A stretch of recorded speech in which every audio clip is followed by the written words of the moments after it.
What's up, stringalings? It is time to finally talk about this guitar. So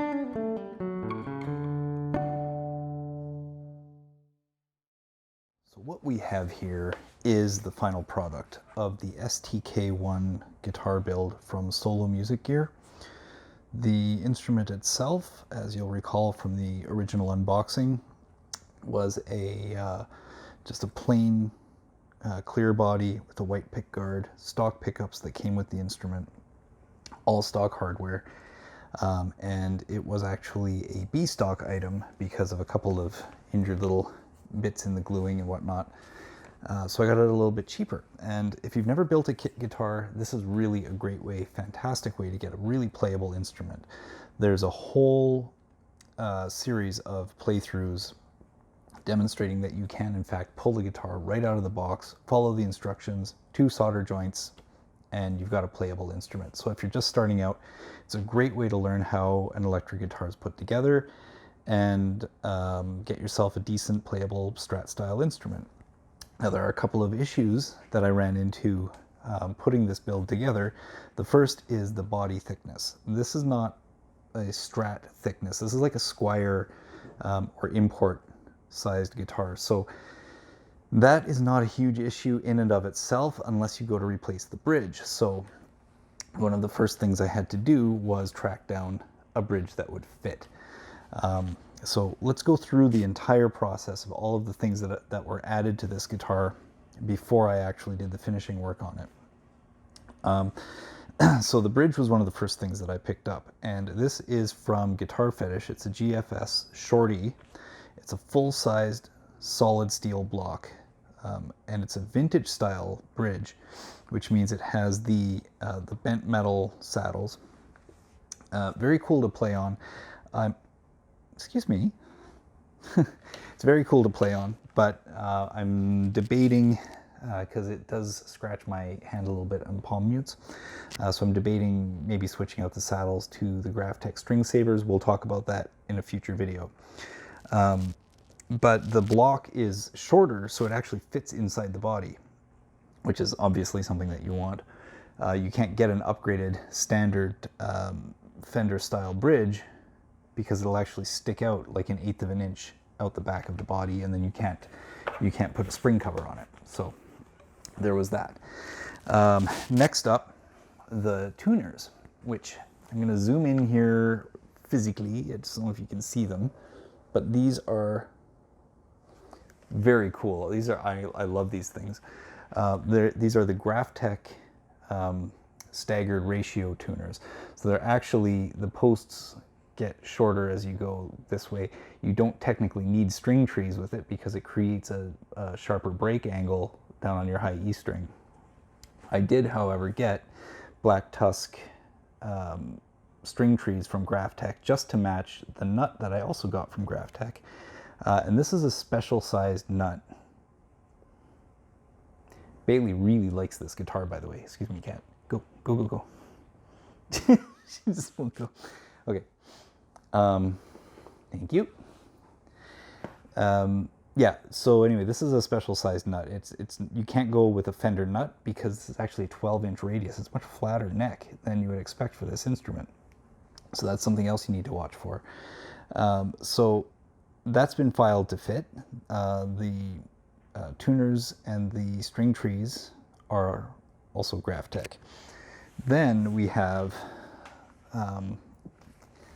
one of the very first installs that you'll see in the series are these Schaller locking strap, S-lock locking strap system, which are really cool because it just has this kind of U-bolt on the back here with a spring, and it clips on place and it locks absolutely secure. That thing is rock solid. You can't pull it out, but it's flexible enough to move with you while you're playing. So that's cool. Of course, the Ernie Ball strap. I just love this thing too.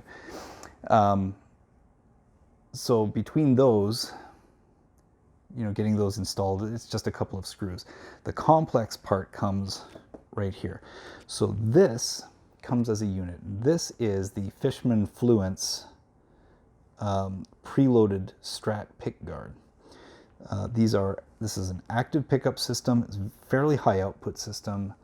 And the Fluence pickups, of course, are quite famous now for being more layered circuit boards as opposed to wound pickups. And the net result of that is that every one of them sounds the same. That may or may not prove to be a good thing as people, try to build individual sounds, but I love them because they're super, super flexible. You've heard me play these in a metal context, in a blues context, in a country context, all on this one guitar, and I absolutely love it. I love the range of sound and dynamics you can get, and it's because this pot here, so it has the usual two tones. This one controls these, and this one controls that, as you know, and a standard volume control, but this pot has a pull, so it's a push-pull pot. And when you pull it, or when you leave it flat, sorry, these behave kind of like a vintage 57-ish. And when you pull it out, they behave like an overwound Texas Special. So it's a little bit more overdrive, a little bit higher output pickup. So we just keep it rhythm and lead. It's very simple. When I'm doing metal stuff on here, I just keep it popped and just deal with the gain on the amp itself. So that's very cool. And then finally, the tour de force is this thing on the back, which looks like a standard spring cover from a Strat system. And what it is actually is a rechargeable battery that will give you about 200 hours of playing time. This belongs specifically to the Fishman system, and it's designed to sit as flat as possible. I don't know if you can kind of see, it's like slightly thicker than a standard spring cover. So that, of course, has to be wired, and it actually has a plug-in clip to attach to the pickups. But once you've got all of that in place, I kept the jack. This is the original jack. In terms of finishing, once I got all of this wired up and made sure it works, you have to unwire it, of course. And I insulated the entire cavity with copper tape.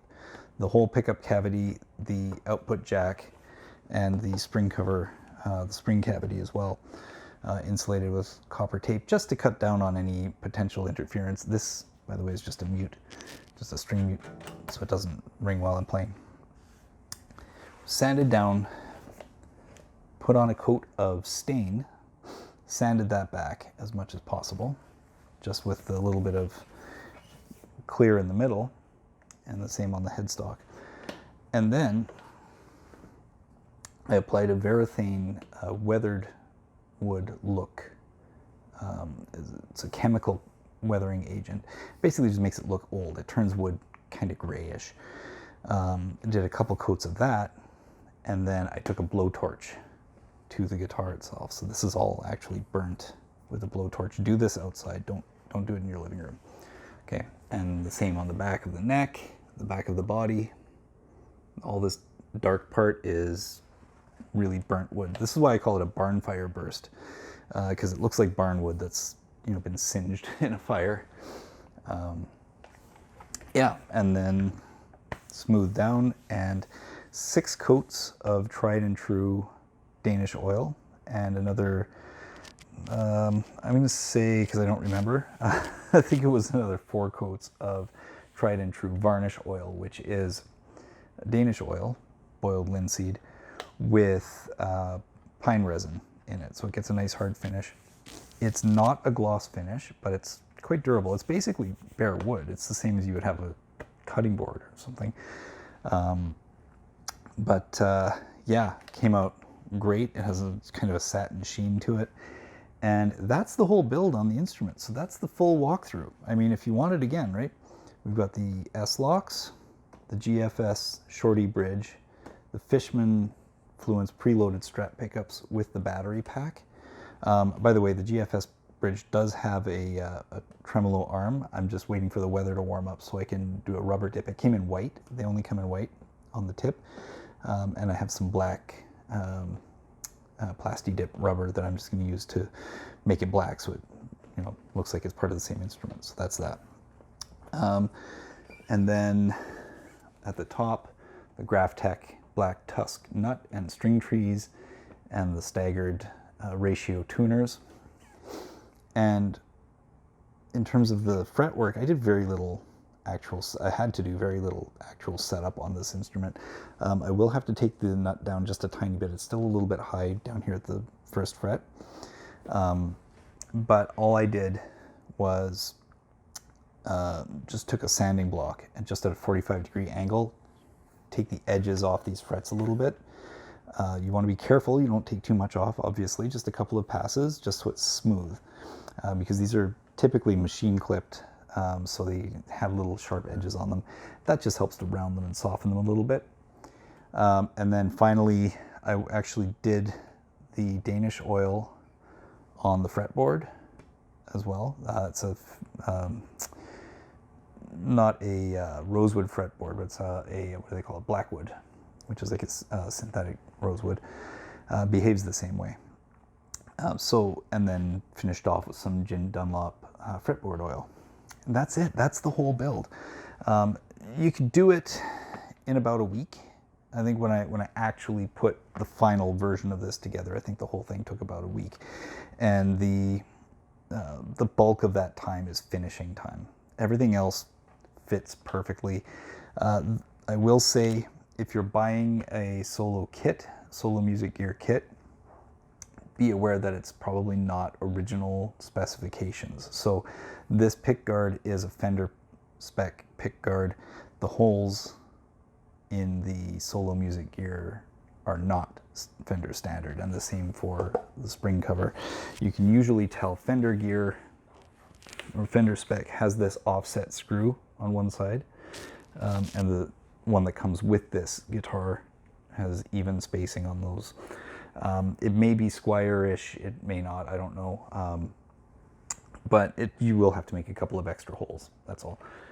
So do that before you finish the guitar and make sure that you plug them so they don't get filled with poly. So that is my Strat. This has become one of my favorite instruments that I have ever owned and played. It is super easy to play. It responds unbelievably well, and it does everything I want it to do, whether I'm playing rock or country or blues or metal. It just does what I want it to do. The only downside is, of course, it's only got 21 frets, and it's only got 6 strings for you metal purists out there who want 7, 8, or 12 strings. It's only got 6, sorry. But yeah, I mean, I've played professional custom shop Fenders, and this is as good as any of those that I've played. And it's much more responsive. It's a little bit easier to handle with very little setup. So 100% recommend looking into getting a kit guitar and doing some modifications yourself. The next kit on my list is actually also from Solo Music Gear. It's a Solo Music Gear LPK10 Les Paul model guitar that the viewers have voted, well, my followers anyway, have voted to make into a metal instrument. So we're going black, we're going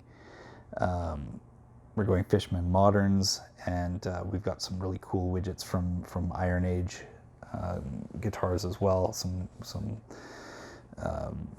fancy accessories that you wouldn't normally get on a kit guitar. So that one I'm really looking forward to. If you want to help contribute to that build, there's a link in the description that'll take you directly to the PayPal page to do that. And that's about it for now. So I will keep you posted on how the next build goes, and I'm still editing all of the shop videos from the work on this instrument, but hopefully we'll get those up in the next couple of weeks. And yeah, so thanks very much for watching. Give it a thumbs up and subscribe, and I will see you in the next video.